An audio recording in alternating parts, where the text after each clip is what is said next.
All right. Hello, everybody. How are you? So it's so good. And I just want to start off by saying I'm really glad everyone is here and joining today. It's super cool. I'm obviously working from home today, so we'll go ahead and get started here in just a second. There's some nature from my home. So today, what I wanted to talk with you all about is I put a post up yesterday that was really focused around how to approach this change, both from a thought perspective, but also a action perspective. And everything really always has to start with your mind. So that's number one. So we're going to cover that again today. What's going on in your mind allows you to see and be aware of what you want to create in your world. And so get myself centered up here. And this is interesting times, certainly for everybody. I've certainly had a range of emotions. I probably really started thinking about what was going on for me and for my family probably about 2 weeks ago. Just right around 2 weeks ago, obviously there was an awareness that something was going on with a pandemic, but it was kind of like out of my perception, and it wasn't really until about 2 weeks ago that we sat down as a family. I sat down as a business owner to really look at what was happening and what actions and steps I wanted to take in my business to really make sure that we are safe and loved, and that my business will be here for a long time to really help a lot of people going forward. So the first thing to look at is with anything. So we'll talk a little bit about that. We're going to talk about your thoughts and some ways to just get yourself loved on, get yourself stable, get you out of any fear or confusion that is going on. Then I want to talk a little bit about budgeting. My business is totally focused on helping people increase revenue, find new clients, and reduce risk in their sales effort. And I share that because I have a way that I like to look at that, and part of that is by understanding what's going on with the sales people and the people part of the conversation, and that is what's going on in your mind. Then there's a strategy piece, and within the strategy piece, you definitely have to understand your financials, your numbers, both for your household and for your business, and really be in relationship with that. So I have a simple way to do that. I know, especially now with incomes decreased and revenue possibly decreasing, there can be a lot of fear and worry that's being created in your business, which can allow your thinking not to be solution focused, which is something that we actually need to do. We need to have a very strong solution orientation.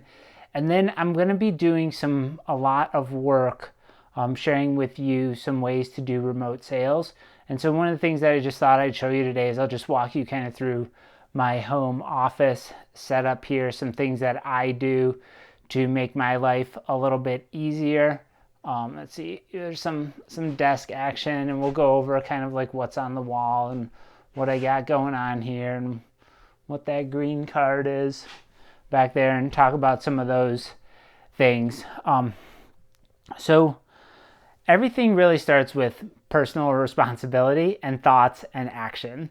So if you're not to the place of 100% responsible for everything in your life and you have questions about that, reach out to me. It's a place that takes some work to get to and some new awareness, but I guarantee that it is an absolute truth of the universe, and it is a excellent way to operate and think about what's going on in your business.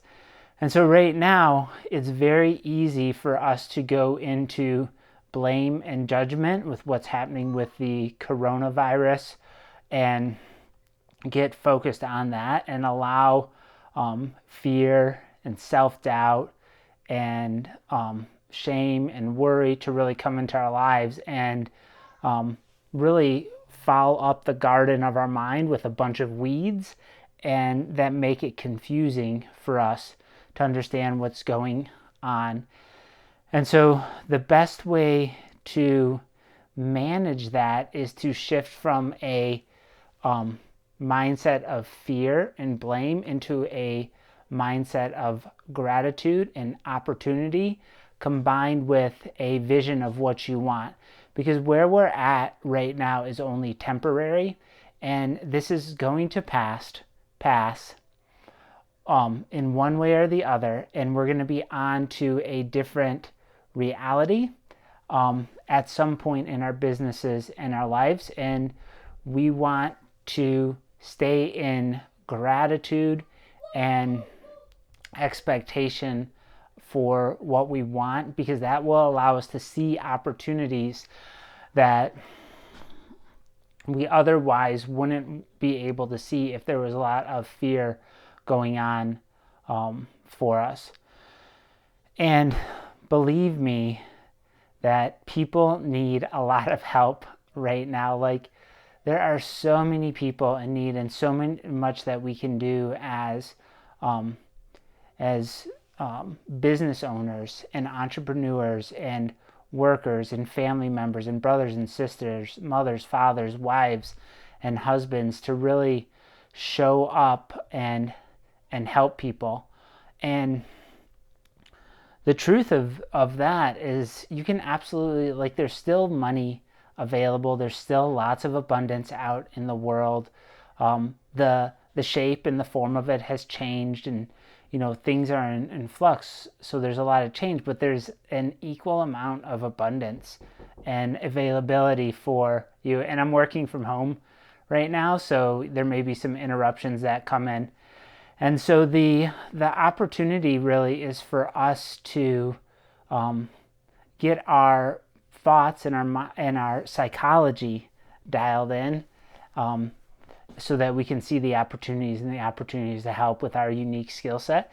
And what's cool about this, and there's a lot of things that aren't so great about this, but what's cool is this is going to show you where, it's going to show a lot of you what your purpose really is, and what you're really here meant to do. Because a lot of the bullshit that we were working on and not focused on before this hit is going to go away out of necessity, and we're going to find new ways to serve and to love on each other. So that is the best way to do some mindset, some psychology work, so that you can see new opportunities.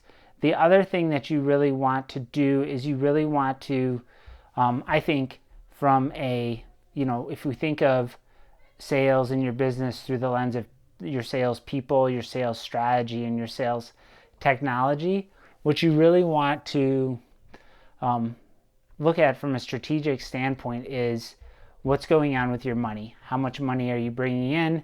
How much money is going out?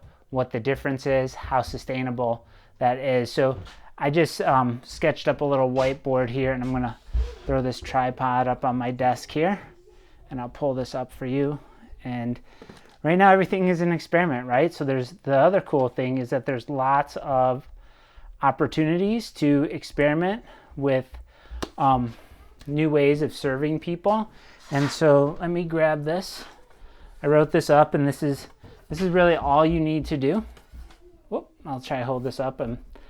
I'm getting a more stable whiteboard here, or larger whiteboard. Normally I work downtown in a co-working space, but today I'm in the home office, which I'll talk about in just a little bit. So what you want to do is, your money is just the thing. Like, money is not, it's just data in the world. You don't want to assign meaning to your money or use it to shame and guilt yourself. I always call it being in relationship with your money, which means starting by being in relationship with yourself, which means using the data of where you're at to understand where you're at, so you can make clear strategic decisions about what to do, and you don't leave anything up to uncertainty. So whether you have a lot of money or you have a little money or you have no money, just be clear about where you're at with that. So from like a business perspective, like the first thing you want to understand is what your revenue looks like this month. Whoa, let's fix that. Okay, there we go. So what your revenue looks like this month and for the month of April. So let's say, there's a week and a half or a couple weeks left in March. You want to start forecasting ahead what your revenue is expected to be in March, and then for the remainder of March, and then into April. And then what you want to do is you want to list what money you want to spend, right? And this is what you actually want to spend, and you know whatever that is. So let's say you have 50, 25, 25, 25, and then what that'll net out to your net income here in this example is minus 25. Okay, so for this example, your revenue is 100, your expenses are 125, which gives you an income of 25 or negative 25. So you're running a deficit. Let's say you have $50 or 50 in savings. Scale these up or down to wherever you're at. If you only have $50, awesome. If you have $50 million in savings, awesome. 50,000, whatever. The total amounts don't really matter for this example. So your savings is 50, and then you just want to calculate your runway.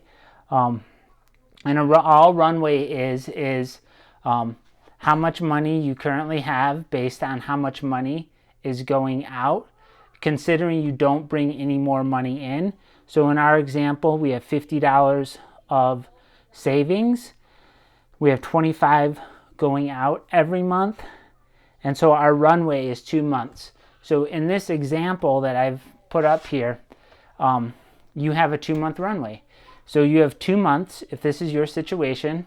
And I'm in a similar situation where I have to look at what my runway is until I can start bringing in or figuring out a different way to bring in more money or lower my expenses or some combination of both. And that's where, once I have that, that's data. So cool, I have 2 months to figure out how I'm going to start bringing in more revenue into my business, or how to figure out how to lower my expenses so that my runway is longer, so that I have more time to figure out how to bring in more revenue by helping more people. And that's really what I'm focused on. So a couple of my ideas for bringing in more revenue is to help people with their remote sales. I've been doing remote sales for over 10 years now, and it's something that I want to bring that knowledge and share with people on how to do remote sales. I'm actually meeting up with a good friend of mine who's also done remote sales all over the globe, and I think what we're going to do is we're going to do a Zoom pop-up probably on tomorrow or later today, where we talk about some ways to do remote sales. And then all this week, I'm just going to be live streaming and doing Zoom pop-ups on how to have virtual meetings, how to write virtual proposals, give virtual presentations, how to prospect on LinkedIn, how to prospect on Facebook, how to do videos, how to work from home successfully, and and go from there. So the last thing that I just want to show you really quick are just some home office things here. And let me see if I can, the best way to do this. Okay, so from a home office perspective, and I'll zoom this out a little bit. Here we go. So you'll notice some things on my GoBlue. There's my University of Michigan flag. I don't have my Go Demon Deacons, go Deeks. But a couple things that you'll notice here on my office setup is that from a human factors or ergonomic perspective, you want to have your keyboard below at your workspace level. So everything, when I sit in my office chair, and you're setting this up for yourself, and this will help you not get a real pain in your body, is when you sit here in your office chair, you'll see that when my arm is on my desk here, okay, everything is pretty much at pretty level. My desk could be a little bit lower, but then my legs don't really fit under it very well when I scooch all the way in here. So like you can see the bottom of the desk, I need room to get my legs under there, and that's about the best that I could do. But my work surface is pretty stable. And then you want your computer here to be, the top of your computer really to be at the top of your brow, and so that your screen, you have like a 15-degree downward angle onto your computer. The other thing is you want really good light so that you have good space to write.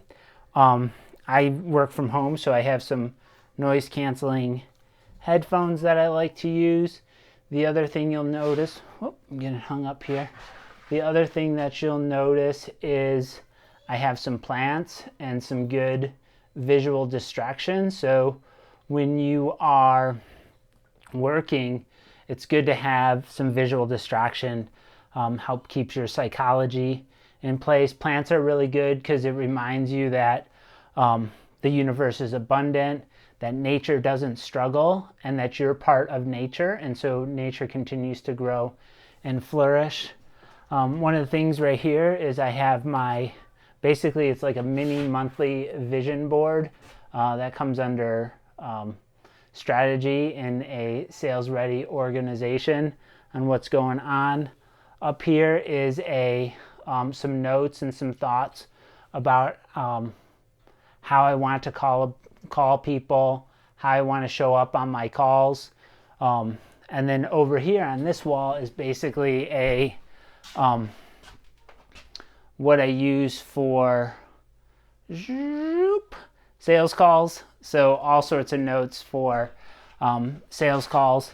The cool thing about having that written out, and I don't really read that information anymore.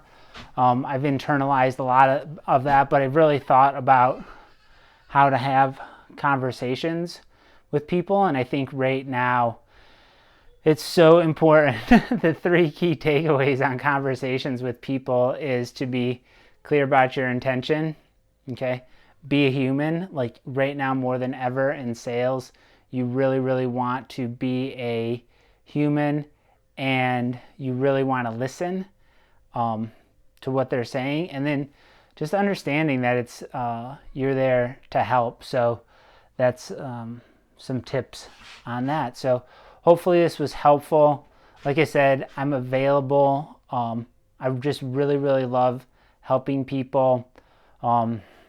If your business is struggling in any way and you want to meet up with me for a half day to talk remote sales, we can do a VIP day. If you're just looking for some support right now, how to keep your business viable, stay in business continuity, how to have conversations around money with your clients, go ahead and reach out to me. I'd be more than happy to sit down with you as a voice of outside perspective, a voice of someone going through the same thing in their business, and just a fellow human who really loves people seeing the best version of themselves and helping us grow and see all the new opportunities that are out there for us. So hope you're doing awesome. Take care of yourself, take care of your family, take care of your business. We're going to need you when all of this comes back, and I hope you are well. I look forward to seeing you again soon. Bye.